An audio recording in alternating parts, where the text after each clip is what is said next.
안녕하십니까? 저희 다니엘 세미나에 오신 여러분들을 다시 한번 환영합니다. 우리는 지난 시간에 다니엘 5장에서 바벨론의 멸망의 예언과 그 모습에 대해서 같이 공부해 보았습니다. 드디어 하나님께서 바벨론에게 심판하신 것을 우리가 보았습니다. 벨사살 왕이 귀인들과 함께 잔치하면서 이스라엘의 하나님을 조롱할 때에 그의 은혜의 시간이 맞춰지게 된 것을 우리가 읽었습니다. 한 손이 벽에 나타나서 글씨를 썼습니다. 메네 메네 데겔 우바르신, 달아보니 부족하다. 내가 이 나라를 쪼개어서 메대와 페르시아에게 주겠다고 하는 그런 말씀을 쓰셨습니다. 여러분, 놀라운 심판의 얘기가 우리가 5장 가운데서 발견할 수 있는 이야기였습니다. 그날 밤에 페르시아의 왕 고레스의 군대가 수문을 통해서 성 안으로 들어왔습니다. 유프라데스 강물을 저 위에서부터 빼돌려서 마르게 한 다음에 그 밑에 수문을 통해서 난공불락의 성인 그 바벨론 성을 점령하게 되었습니다. 그 성 안에 들어와서 잔치하고 있는 사람들이 술 퍼서 마셔서 이 머리가 몽롱해져 있을 때, 그들이 전혀 방어할 힘이 없을 때 그 속에 들어와서 그 성을 점령하게 된 것입니다. 이것이 마지막 시대에 대한 그런 상징으로, 마지막 시대에 있는 이제 여섯째 재앙에 대한 표상으로 표상으로 이제 기록되어 있지 않습니까? 조용한 점령. 오늘날 이 세상의 오류로, 잘못된 가르침으로 이 세상에 있는 믿는 자들이 다 몽롱해 있는 상태에서 마귀가 역사하는 것으로 상징되어 있고, 또한 이제 그 물이 마르는 것은 그들을, 바벨론 세력을 지지하던 사람들이 자기들의 지지 세력을 다 이제 뒤로 물리친 다음에 그때 동북에서 오는, 동방에서부터 오는 그런 하나님의 오심, 예수님의 재림이 준비되는 그런 모습으로 여섯째 재앙, 아마겟돈 전쟁에 표상되어서 거기에 이용된 것을 우리가 보게 되는 것입니다. 그런데 왜 우리가 이 다리오의 이름을 볼까요? 갑자기 다리오의 이름이 나타납니다. 그 이유는 다리오 왕이 등장하는 것은 메데 페르시아의 연합군이 같이 이제 바벨론을 친 것인데, 다리오는 이 페르시아의 왕인 고레스의 삼촌이었습니다. 다시 말해서 어머니의 남동생이었습니다. 그러므로 그 삼촌에게, 자기가 점령한 다음에 삼촌에게 그 바벨론에 와서 거기 왕좌에 앉도록 해 주었기 때문에, 그래서 다리오 왕이 고레스 왕 대신해서 이제 등장하는 것을 우리가 보게 되는 것입니다. 이제 우리 다니엘 6장을 연구할 텐데, 우리 다니엘 6장을 좀 같이 보십시다. 다니엘 6장에 있는 내용은 참으로 감동적인 이야기입니다. 여러분, 다니엘은 이야기가 있고 또한 예언이 있습니다. 우리가 이 이야기를 공부하면서 앞으로 오는 예언 때 어떻게 해야 될 것에 대해서, 앞으로 오는 예언의 사건들을 통과하면서 어떻게 해야 될 것에 대해서 우리에게 영적인 교훈을 주기 위해서 주님께서 다니엘과 세 친구들의 경험을 여기에 기록해 주신 것입니다. 다니엘 6장에 다니엘의 놀라운 경험이 있습니다. 그가 핍박을 어떻게 견뎠는지에 대한 놀라운 경험이 있는 것을 우리가 발견하게 됩니다. 우리 이제 이번 시간에 다니엘 6장을 공부할 차례입니다. 우리 펴서 보십시다. 다니엘 6장입니다. 다니엘 6장 1절부터 28절까지 제가 긴 말씀이지만 다 읽고서 우리가 연구해 보도록 하겠습니다. 다니엘서 6장 1절부터 28절까지 읽겠습니다. 다리오가 자기의 시몬대로 방백 120명을 세워 전국을 통치하게 하고 또 그들 위에 총리 셋을 두었으니 다니엘이 그 중에 하나이라. 이는 방백들로 총리에게 자기의 직무를 보고하게 하여 왕에게 손해가 없게 하려 함이었더라. 다니엘은 마음이 민첩하여 총리들과 방백들 위에 뛰어남으로 왕이 그를 세워 전국을 다스리게 하고자 하니라. 이에 총리들과 방백들이 국사에 대하여 다니엘을 고소할 틈을 얻고자 했으나 능히 아무 틈 아무 허물을 얻지 못하였으니 이는 그가 충성되어 아무 그릇함도 없고 아무 허물도 없음이었더라.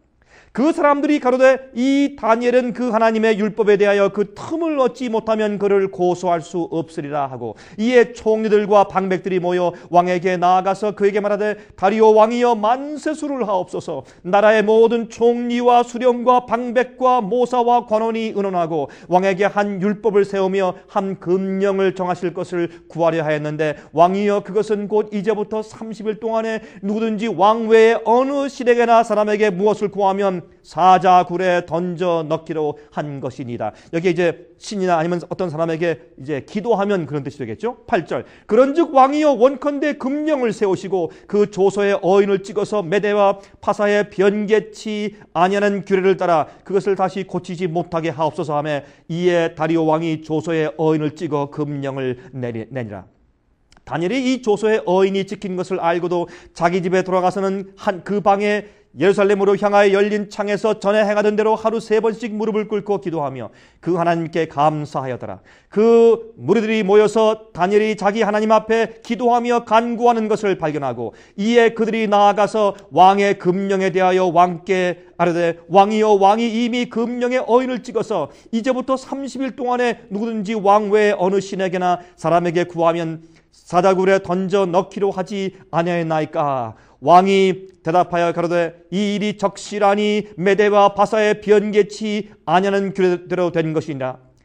그들이 왕 앞에서 대답하여 가로되 왕이여 사로잡혀온 유다 자손 중에 그 다니엘이 왕과 왕의 어인이 찍힌 금령을 돌아보지 아니하고 하루 3번씩 기도하니이다.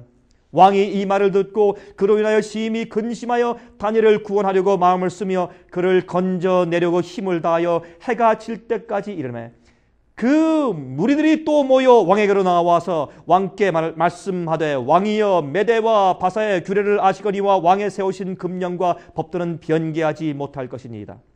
이에 왕이 명함에 다니엘을 끌어다가 사자굴에 던져 넣는지라. 왕이 다니엘에게 일러 가로되 너의 항상 섬기는 내 하나님이 너를 구원하시리라 하니라. 참 이상한 말씀이죠.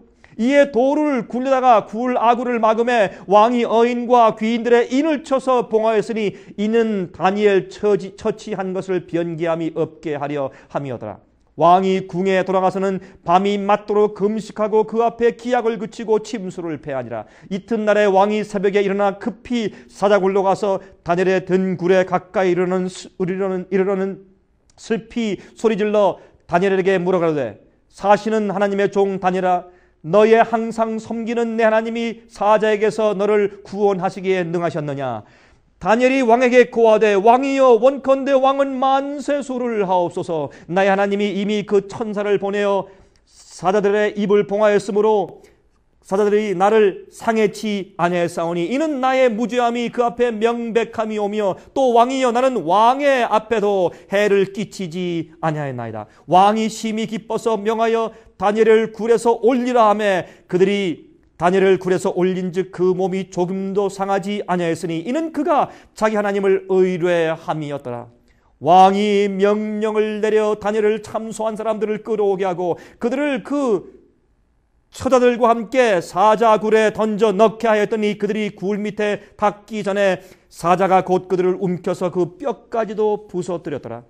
이에 다리오 왕이 온 땅에 있는 모든 백성과 나라들과 각 방언하는 자들에게 조소를 내려 가로되 원컨대 많은 평강이 너에게 있을지어다. 내가 이제 조소를 내리노라. 내 나라 관할 아래에 있는 사람들은 다 다니엘의 하나님 앞에서 떨며 두려워할지니 그는 사시는 하나님이시요 영원히 변치 않으실 자시며 그 나라는 망하지 아니할 것이요 그 권세는 무궁할 것이며 그는 구원도 하시며 건져내기도 하시며 하늘에서든지 땅에서든지 이적과 기사를 행하시는 자로서 다니엘을 구원하여 사자의 입에서 벗어나게 하셨음이니라 하였더라.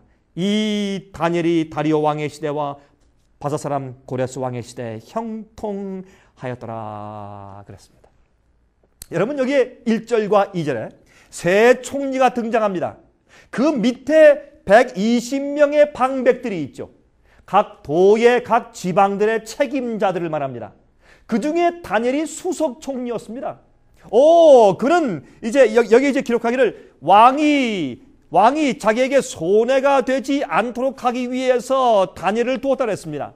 또 세 장관을 두었다고 했습니다. 이게 무슨 뜻이겠습니까? 각 지방을 다스리며 특히 세금을 거두어 드리는데 부정이 없도록 다니엘을 수석으로 세웠다 그 말입니다. 왕이 자기에게 손해가 없게 하기 위해서 여러분 각 도의 60명씩 있지 않습니까? 120명의 각도의 총독들을 두고 그 사람들이 세금을 받아서 올리면 또한 그 위에 총리가 각 사람이 있어서 자기 밑에 60명씩 이제 지방 장관들이 있는 것입니다. 다니엘 밑에 두 총리가 있습니다. 각 총리 밑에 60명씩 지방 장관들이 있습니다. 그래서 그들이 이제 돈을 걷어서 세금을 올리면 그것을 최종적으로 이제 검사하고 이제 그 장부를 이제 조사하는 것이 다니엘이 하는 일이었습니다. 그는 정직했지 않습니까? 그래서 다니엘을 세운 것은 그의 신실함과 정직성을 알기 때문에 왕이 손해를 보지 않기 위해서 그를 거기에 두었다고 말입니다. 여러분, 정권이 바뀌고 나라가 바뀌었는데도 다니엘이 여전히 국무총리가 되어 있는 사실을 우리가 성경에서 보게 됩니다. 이것이 참 믿는 자의 감화가 아니겠습니까? 국가가 바뀌었는데 여러분 좀 생각해 보십시다. 러시아가 예를 들어서 미국을 쳐서 정복했다고 하십시다. 그런데 러시아가 미국을 정복한 후에 미국 사람을 여전히 국무총리에 앉혀두겠습니까? 있을 수 없는 일이 아니겠습니까? 그러나 다니엘은 그의 신실함과 정직성이 온 세계에 다 알려져 있기 때문에 다리오 왕은 그를 정권이 바뀌고 다른 나라가 점령했음에도 불구하고 이젠 메데 페르시 나라가 되었음에도 불구하고 그 당시에 다니엘을 그냥 그 자리에 둔 것입니다. 그 당시에 다니엘의 명성과 그의 신앙은 놀라웠습니다. 구약 성경의 신앙이 그 다니엘의 명성 때문에 온 세상에 퍼져 있었습니다. 그래서 다른 나라들에서 자기들의 종교들을 만들 정도로 다니엘의 영향력이 컸습니다. 그래서 다니엘의 그 예언을 모르는 사람들이 없을 정도로 세상에 큰 영향력을 가지고 있었습니다. 그래서 각 나라에서 말이죠. 다니엘의 유대 종교가 자기 나라에 들어와서 판을 치게 될까봐 두려워서 각 나라에서 예를 들어서 페르시 나라에서는 조로아스타교를 만들었습니다. 유대 종교 비슷하게 또 불교를 만들었습니다. 인도 지방에서는 또한 힌두교들을 만들었습니다. 이렇게 해서 이상한 이교도들이 생겨난 이유는 유대 종교의 강력한 영향력을 그들이 이제 배제하기 위해서 그런 일들을 한 것입니다. 여러분, 신앙은 입으로만 공언하는 것이 아닙니다. 신앙은 마음속에 있는 경험이옵니다. 여러분, 에스겔서 36장 26절과 27절에 말씀하기를 또 새 영을 너희 속에 두고 새 마음을 너희에게 주되 너희 육신에서 굳은 마음을 제하고 부드러운 마음을 줄 것이며 그렇게 말씀했습니다. 또한 내 신을 너희 속에 두어 너희로 내 율례를 행하게 하리니 너희가 내 규례를 지켜 행할지니라 라고 말씀했지 않습니까? 이미 그것이 구약 성경에 있습니다. 그러므로 겉으로 하는 그런 이 행동이 중요한 것이 아닙니다. 척하는 종교가 여러분 우리에게 중요한 것이 아닙니다. 마음속으로 믿는 것이 진정한 신앙입니다. 그리스도교는 마음의 종교입니다. 여러분들이시여, 그런데 이 다니엘 때문에 이제 그 주위에 있는 총리들과 장관들에게서 시기와 질투가 생겼습니다. 그들이 시기와 질투의 마음으로 증오하기 시작했습니다.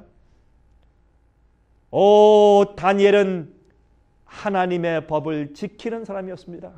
그는 아름다운 성품을 가지고 있는 사람이었습니다. 정직한 사람이었습니다. 그래서 그는 하나님의 뜻대로 사는 진리 때문에 핍박을 받기 시작한 것입니다. 그의 고귀한 성품 때문에 다른 총리들이 부정행위를 할 수가 없습니다. 그래서 그들은 이 다니엘을 미워하기 시작했습니다. 여러분, 그래서 그 당시에 다니엘의 영향력은 막강한 것이었습니다. 세계적인 것이었습니다. 여러분, 우리가 참된 그리스도인으로서 살 때 우리의 영향력은 놀라웁게 되는 것입니다. 여러분, 다른 총리들이 말이죠, 다니엘을 고소할 틈을 찾으려고 지금 애를 씁니다. 그의 장부를 조사하고 그가 경비를 쓰는 문제들을 일일이 살펴보기 시작합니다.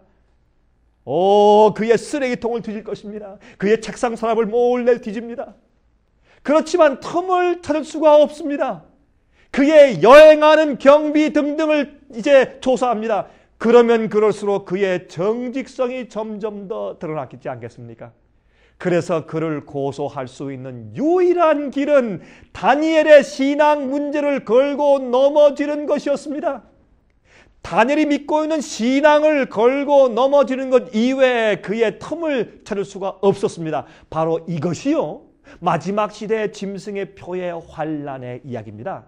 마지막에 주의 백성들을 다른 곳으로 걸고 넘어질 수 없기 때문에 마귀는 그들을 쳐서 처단하고 없애기 위해서, 이 세상에서 없애기 위해서 그들이 믿는 믿음을 걸고 넘어지고 그들이 신뢰하는 하나님의 법을 지키는, 계명을 지키는 것에 관건을 두어서 그들의 틈을 찾아서 이제 죽이려고 하는 마귀의 술수가 마지막 시대의 짐승의 표의 환란이 되는 것입니다.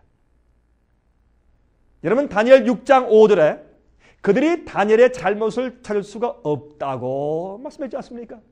그러므로 유일한 길은 하나님의 법에 관한 고소를 만드는 수밖에 없었습니다. 이것은 우리의 이야기입니다. 우리에게도 앞으로 이런 일들이 적용될 것을 여러분께서 이해하셔야 할 것입니다. 그래서 우리가 다니엘 예언에 있는 그 예언의 사건들을 이제 보기 전에 여기에 있는 다니엘의 이야기를 우리가 반드시 알고 공부해야 되는 것입니다. 또한 이 다니엘 이제 6장 6절부터 9절입니다. 그때 총리들이 모여서 의논했습니다. 그렇죠? 근데 거기는 얘기 보면 그들이 왕이시여 우리가 다 의논했는데 거기에 사실은 다니엘이 빠져 있었습니다. 왜? 다니엘이 있으면 안 되니까. 다니엘이 없이 그들끼리 의논한 것을 우리가 알 수 있습니다. 그래서 그들이 보고할 때 그렇지만 마치 다 모여서 의논한 것처럼 보고하는 것입니다. 이 장면은 죄의 본질을 말하고 있습니다. 그들의 질투심이 거짓 모의를 하게 만들고 그 거짓 모의는 살인까지 그들을 인도합니다. 여러분이시여, 아무리 작은 죄라고 할지라도 죄는 우리 속에 있을 때, 가지고 있을 때 안전하지 않은 것입니다. 죄에 대하여 합리화하지 말아야 할 것입니다. 여러분, 죄는 예수님께 다 드려야 할 것입니다. 우리가 죄가 있을 때 우리는 수술을 받아야 합니다. 진정한 회개를 해야 합니다. 죄가 우리 속에 남아있으면 우리 마음속에 있는 죄를 합리화하게 되고 그 죄는 우리를 큰 죄로 인도하게 되는 것입니다. 적은 죄가 루스벨 마음 가운데 있던 시기와 질투심과 반역의 정신이 나중에 엄청난 마귀가 되게 인도한 것처럼 우리 속에 시기와 질투, 아니 어떤 죄의 적은 것도 우리 하나님께 바치지 않은 채로 우리 마음 가운데 남아있으면 안 됩니다. 여러분, 다니엘 3장의 왕의 명령과 다니엘 6장의 명령은 같은 성격이 있습니다. 그렇죠?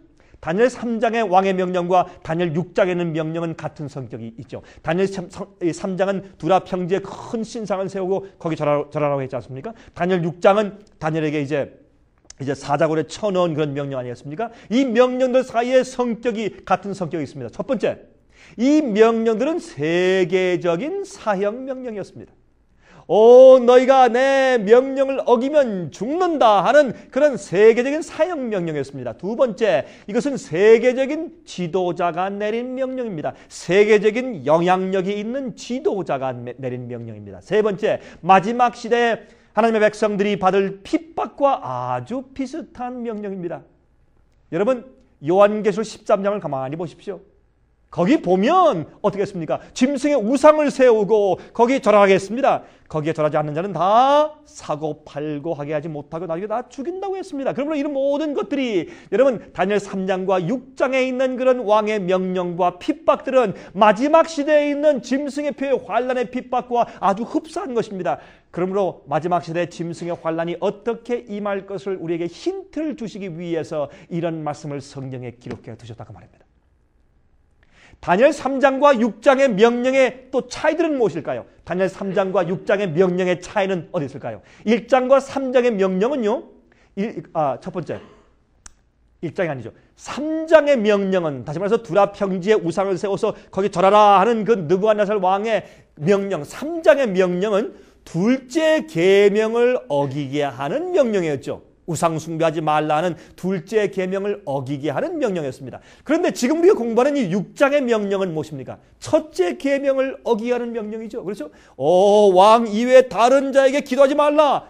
그것은 하나님께서 나 이외에 다른 신을 내게 두지 말라는 그 첫째 계명을 어기게 하는 명령이었습니다. 같이 계명을 어기게 하는 명령이지만 3장에 있는 명령은 두 번째 계명을, 6장에 있는 명령은 첫 번째 계명을 어기게 만드는 명령입니다. 또한 두 번째, 3장의 명령은 왕이 만든 명령인데 6장의 명령은 왕의 부하들이 모의해서 만든 명령이 되는 것입니다.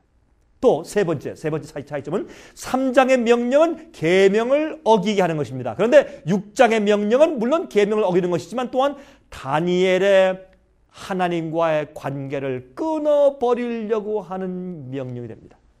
하나님께 기도하지 말라는 것입니다. 여러분, 마지막 시대에도 핍박이 하나님의 계명을 어기게 하는 명령으로 우리에게 이르러 오고 시작되는 것입니다. 그것은 하나님을 경배하고 예배하는 일에 문제를 만드는 명령일 것입니다. 법적으로 하나님의 백성을 잡기 위해서 그런 일이 앞으로도 이루어질 것입니다. 그러므로 우린 지금 이 다니엘서를 배우면서 다니엘의 품성을 여러분과 제가 가지고 있어야 할 것입니다. 어떤 식으로 앞으로 핍박이 올지 우리가 미리 내다볼 수 있는 것입니다. 무엇을 통해서? 다니엘의 경험을 통해서. 요한계시록 14장 5절에 말씀했습니다. 그 입에 거짓말이 없고 흠이 없는 자들이더라 라고 성경은 말씀하고 있습니다. 마지막 시대에 짐승의 표를 받지 않고 승리하는 사람들의 이야기를 그렇게 말씀하고 있습니다. 영어로 말씀합니다. And in their mouth was found no guile, for they are without fault before the throne of God. 하나님의 보좌 앞에서 그들이 흠이 없다고 말을 했습니다. 그것이 마지막 14만 4천들의 성품이라고 성경은 설명하고 있지 않습니까? 여러분, 우리 시대에도 다니엘과 같은 사람들이 있습니다. 있어야 할 것입니다.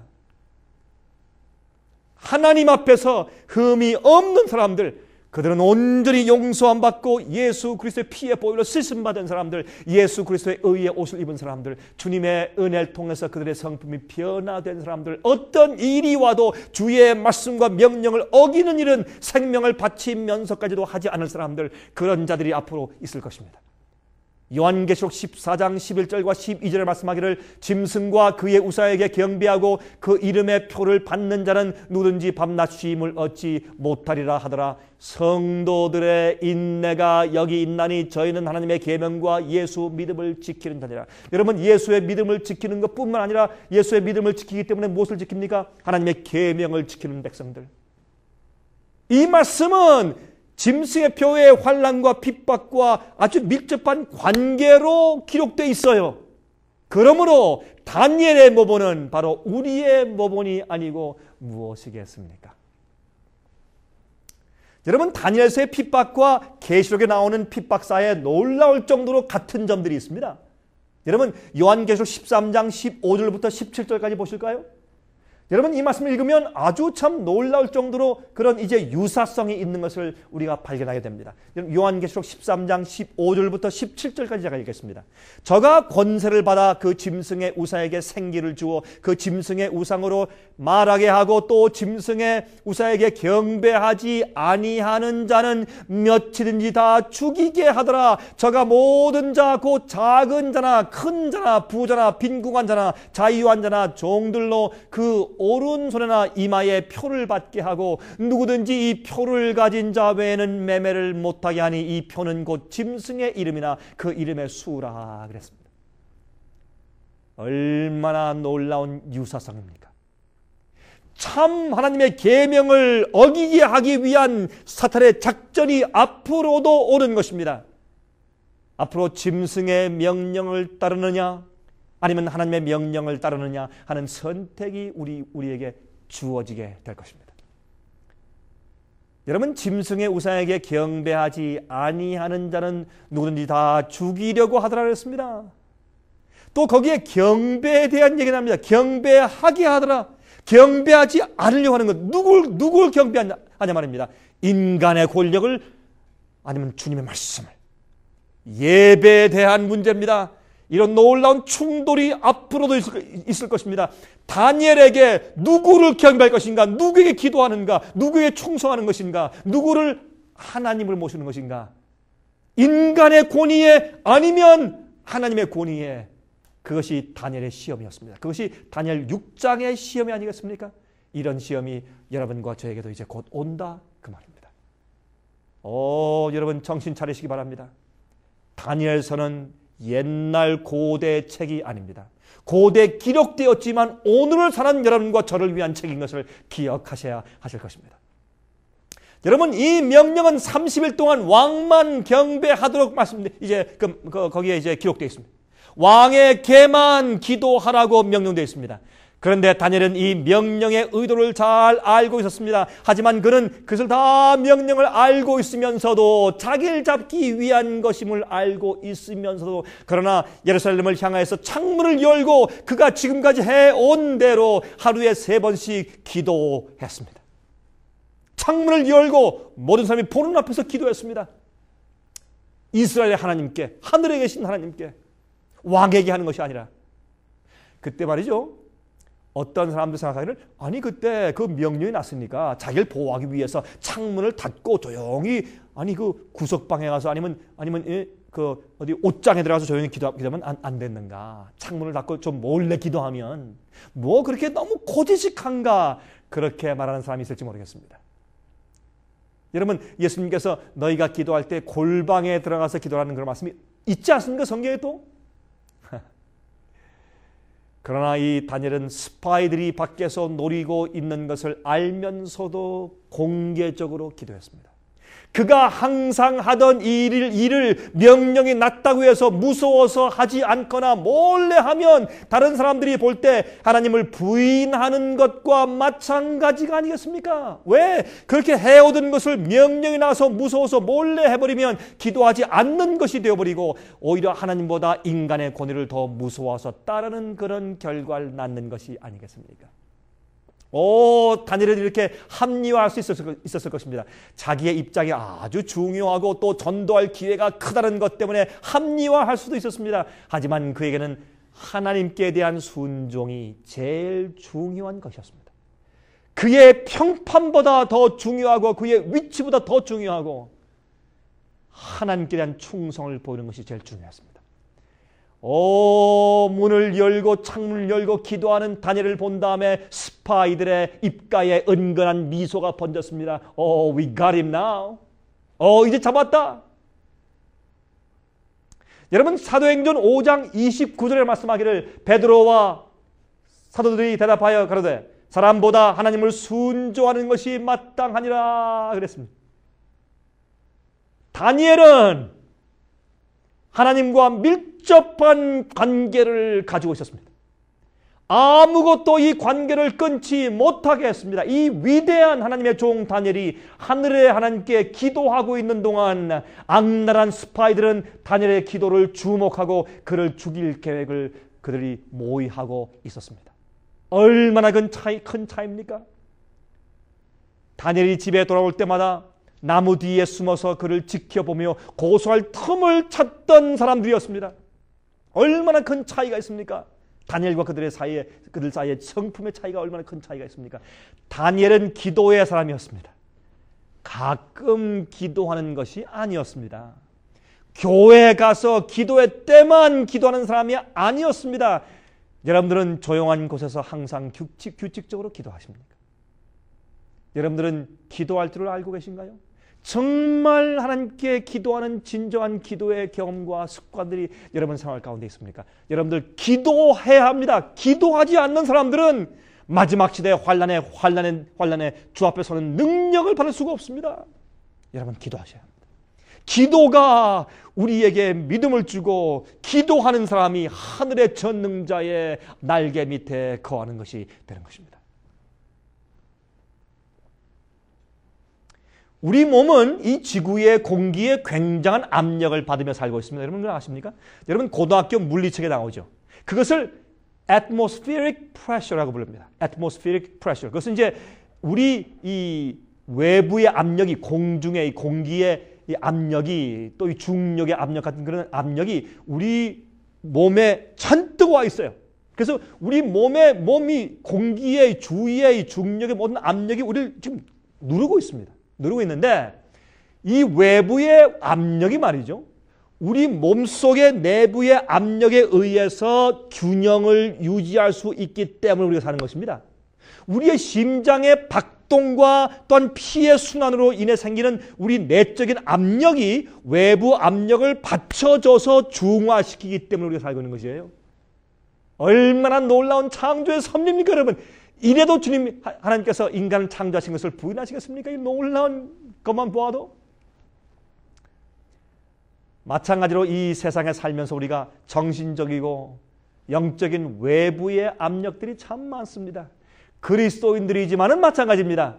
스트레스가 있고 슬픔들이 있고 근심이 있고 걱정이 있고 염려가 있고 직장 문제가 있고 경제적인 문제가 있고 인간적인 관계 문제가 있고 질병들이 있습니다. 여러분, 그런 압력들이 우리를 완전히 으스러뜨리려고 몰려오고 있습니다. 무겁습니다. 힘듭니다. 죽고 싶습니다. 여러분, 그래서 기도해야 합니다. 우리 속에 내적인 힘이 생겨야 합니다. 다니엘이 그렇게 큰 외부적인 압력들을 이길 수 있었던 유일한 힘은 기도에서 왔습니다. 기도입니다. 여러분, 이사야 26장 3절 4절에 말씀했습니다. 주께서 심지가 견고한 자를 평강의 평강으로 지키시리니 이는 그가 주를 의뢰함이니이다 그랬습니다. 너희는 여호와를 영원히 의뢰하라. 주 여호와는 영원한 반석이심이로다 그랬습니다. 얼마나 감사합니까? 아멘 하십니까 여러분? 다리오 왕은 자기의 명령을 돌이킬 수 없는 것을 알았습니다. 그는 그의 이제 부하들이 와서 다니엘을 고소했을 때 그는 함정에 빠진 사실을 알 수가 있었습니다. 그러나 그는 이제 어떻게 돌이킬 도리가 없었습니다. 왜? 페르시아의 법은 절대로, 그 금령은 절대로 바꿀 수가 없는 것이었기 때문에. 그래서 답답한 왕은 울면서 할 수 없이 다니엘을 사자굴에 던지라고 명령합니다. 그 다음에 다리오 왕은 이제 자기가 잘 금침대 속에 왔습니다. 비단 이불을 덮었습니다. 그리고 잠들 수 있기 위해서 도와주는 음악을 들었지만은 그는 잠을 이룰 수가 없었습니다. 그날 밤 하룻밤 새도록 그는 잠을 자지 못했습니다. 그렇게 편한 궁중도 가시방석처럼 느껴졌습니다. 왜요? 그 마음 가운데 평화가 없기 때문에. 온 밤을 꼬박 짖었습니다, 이 왕이. 하지만 다니엘은 여러분 사자굴 속에 이제 던져짐을 당했을 때 어떻게 되었습니까? 여러분, 우리가 아까 성경 말씀 읽었죠? 다니엘은 거기서 떨어져서 그 중에서 가장 푹신푹신하고 큰 사자를 좀 오라고 했을 겁니다. 너희들 좀 와라. 좀 누워 하고 가장 정말 푹신푹신한 사자 베개를 머리에 베고 편하게 잠을 들 수가 있었습니다. 왜요? 하나님의 평화가 그의 마음 가운데 있었기 때문에. 우린 주의 뜻대로 살고 있을 때 그때 담력이 생기고 용기가 생기고 평화가 생기는 것입니다. 그때 행복한 것입니다. 우리가 주의 명령을 어기고 요령을 피우면서 세상에서 안전을 얻으려고 해도 평화가 없는 것입니다. 그런 사람에게는 행복이 없습니다. 진리를 따라 살 때만 행복이 있는 것입니다. 여러분들 마음 가운데 행복이 있습니까? 여러분, 사자들의 숫자가 많았을 것입니다. 그 이유를 어떻게 합니까? 여러분, 우리 그림 가운데 다니엘이 그 사자 굴 속에 있는 그림 가운데 그저 사자가 2마리, 3마리, 4마리 있는 그림들이 있지만 그러나 저는 많이 있었다고 봅니다. 그 이유는 그 뒤에 보면 6장 끝에 보면 나중에 그 간신들과 그 식구들을 그 대신 던져 넣었을 때 다니엘을 건진 다음에 대신 그를 고소한 사람들 그 속에 던져 넣었을 때 그 사자들이 그들의 몸이 땅에 닿기도 전에 그냥 뛰어 올라서 뼈까지 부숴뜨리고 잡아먹었습니다. 여러분, 그때 그 간신들과 식구들까지 던졌으니까 숫자가 얼마나 많겠습니까? 그러므로 그 사자들의 숫자가 많았을 것입니다. 그러나 주의 천사가 다니엘을 보호했습니다. 주님의 능력이 그를 보호했습니다. 왜요? 그 보호한 이유가 어디 있습니까? 그가 주님의 말씀을 순종하는 그런 입장에서 핍박받고 있기 때문이 아니겠습니까? 우리는 우리의 환경이 더 좋으면 행복할 것이라고 생각합니다. 하지만 우리의 행복과 평강은 하나님과의 관계에서 오는 것입니다. 돈이 많아서 행복한 것도 아니고 좋은 집에 있기 때문에 행복한 것도 아닙니다. 여러분, 아침에 왕이 사자 굴 앞에 가서 지금 말을 합니다. 그러죠? 다니엘아, 다니엘아, 사신 하나님께서 너를 구하시기에 능하셨느냐? 다니엘아, 살아있느냐? 그때 참 반가운 음성이 이제 굴 속에서 들려왔습니다. 다니엘이 어떻게 말했습니까? 왕이시여 만세수를 하옵소서. 왕은, 다니엘은요, 그 왕을 욕하지 않았습니다. 이게 다니엘의 성품입니다. 자기를 죽이려고 그 사자굴 속에 쳐넣은 그 왕을 욕하지 않고 왕이시여 만세수를 하옵소서. 이것이 그리스도인의 품성입니다. 자기를 미워하고 핍박하는 자에게 욕하지 아니하고 도리어 그들을 위해서 기도해 주는 그런 품성. 이것이 죽은 순교자 스데반의 품성이고 십자가에 돌아가신 우리 구세주 예수 그리스도의 품성이 아니겠습니까? 하나님께서 당신의 천사를 보내서 그를 보호했습니다. 베드로전서 5장 8절에 말씀하기를 근시하나 깨어라 너희 대적 마귀가 우는 사자같이 두루다니며 삼킬 자를 찾나니 그랬어요. 다니엘은 우리 그리스도인들의 투쟁에 대한 모본입니다. 여러분, 앞으로 우리에게 위기가 올 것입니다. 그러나 우리가 어떻게 해요? 천사의 보호를 받아야 할 것입니다. 마귀가 우리를 삼키기 위해서 달려올 때 사자처럼 달려온다고 성경은 그렇게 상징으로 말했습니다. 그때 천사의 보호를 받아야 합니다. 성령의 보호를 받아야 합니다. 예수께서 우리 마음 가운데 계셔야 합니다. 여러분, 기도해야 합니다. 그리고 다니엘처럼 목숨을 다해서 주의 진리와 말씀을 순종하며 살기로 결심하며 살아야 할 것입니다. 그것이 우리에게 마지막 환난을 통과하는 믿음과 힘을 주는 것입니다.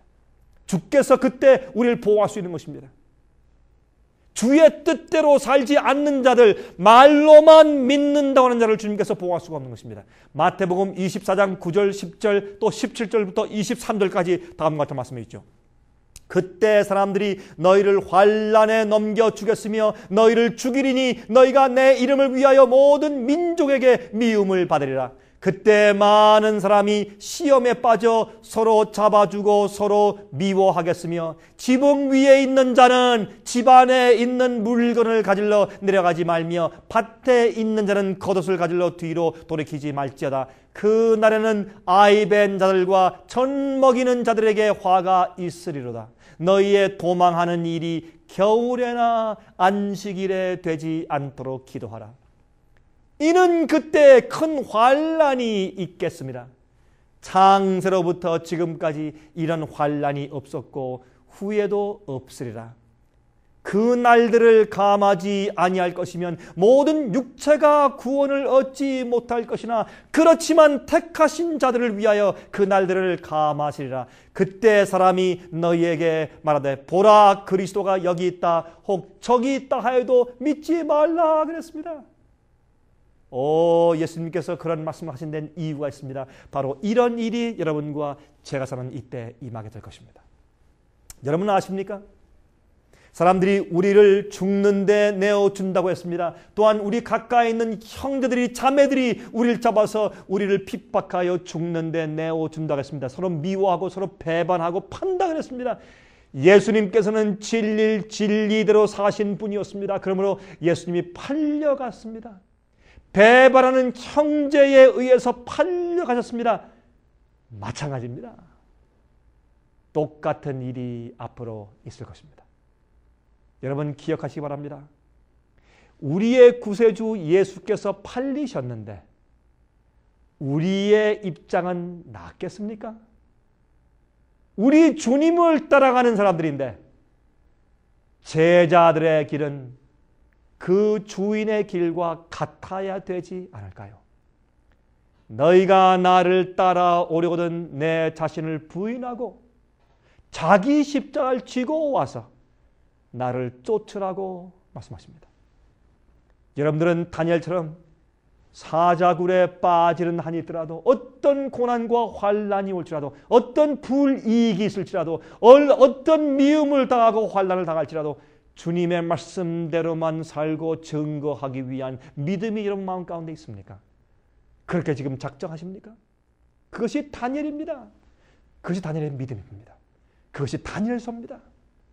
여러분 성경 시편 91장 1절부터 15절까지 있는 말씀을 좀 읽어보도록 하십시다. 이 말씀은 마지막 시대에 환난 당하는 자들을 위해서 특별히 기록하신 말씀입니다.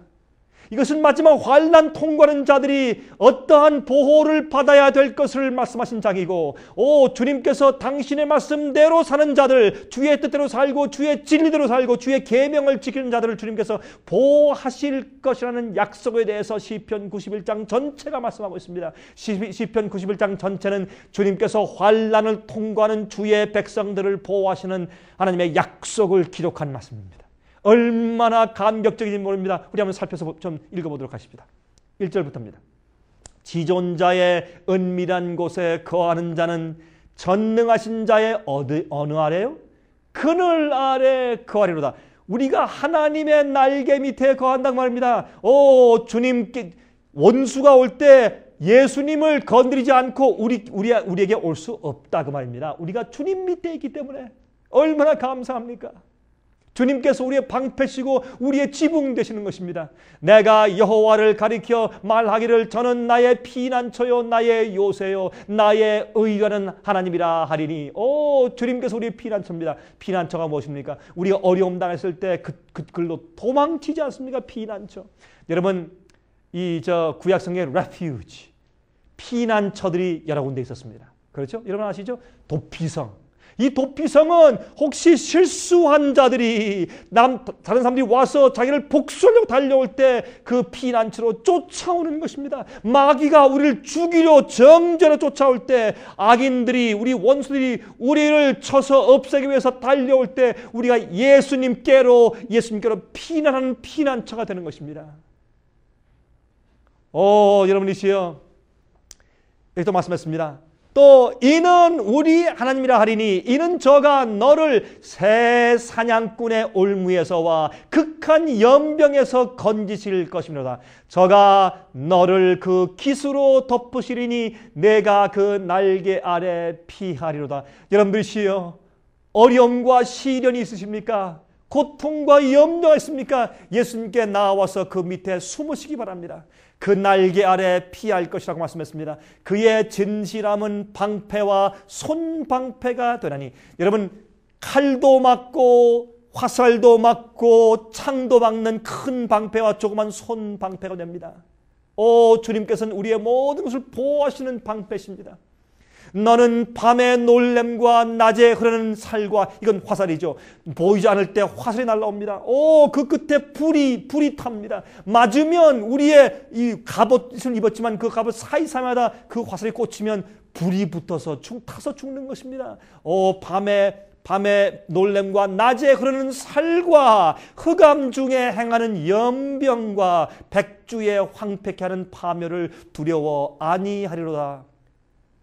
이런 모든 것들이 우리를 두렵게 하지 못합니다. 왜? 주님께서 우리 곁에 계시고 주의 보호가 있기 때문에. 천인이 내 곁에서 만인이 내 우편에서 엎드러지나 이 재앙이 내게 가까이 못하리로다. 왜요? 오직 너는 목도하리니 악인의 보응이 내게 보이리로다. 내가 말하기를 여호와는 나의 피난처시라 하고 지존자로 거처를 삼았으므로 화가 내게 미치지 못하며 재앙이 내 장막에 가까이 오지 못하리니 저가 너를 위하여 그 사자들을 명하사 내 모든 길에 너를 지키게 하심이라. 이것은 천사들입니다. 내 모든 길에 너를 지키게 하심이라. 저희가 그 손으로 너를 붙들어 발이 돌에 부딪히지 않게 하리로다. 내가 사자와 독사를 밟으며 젊은 사자와 뱀을 발로 누리리로다. 하나님이 말씀하시되 저가 나를 사랑한즉 내가 저를 건지리라. 저가 내 이름을 안즉 내가 저를 높이리라. 저가 내게 간구하리니 내가 응답하리라. 저희 환난 때 내가 저와 함께하여 저를 건지고 영화롭게 하리라 그랬습니다. 내가 저와 함께 환난 때 함께하며 저를 건지며 영화롭게 할 것이라 그랬습니다. 여러분은 지금 주님을 신뢰하십니까? 여러분은 지금 주님께로부터 보호받는 경험이 있습니까? 지금 적은 환난 때마다 계속적으로 주께서 보호하시는 그런 경험들을 지금 해야 합니다. 지금 다니엘의 경험이 우리 경험이 되어야 합니다. 그때 앞으로는 큰 환난에서 견딜 수 있는 믿음이 우리 마음 가운데 생기는 것입니다. 여러분이시여, 다니엘서에 있는 예언들은 요한계시록에서 그 상징으로 반복되어 있습니다.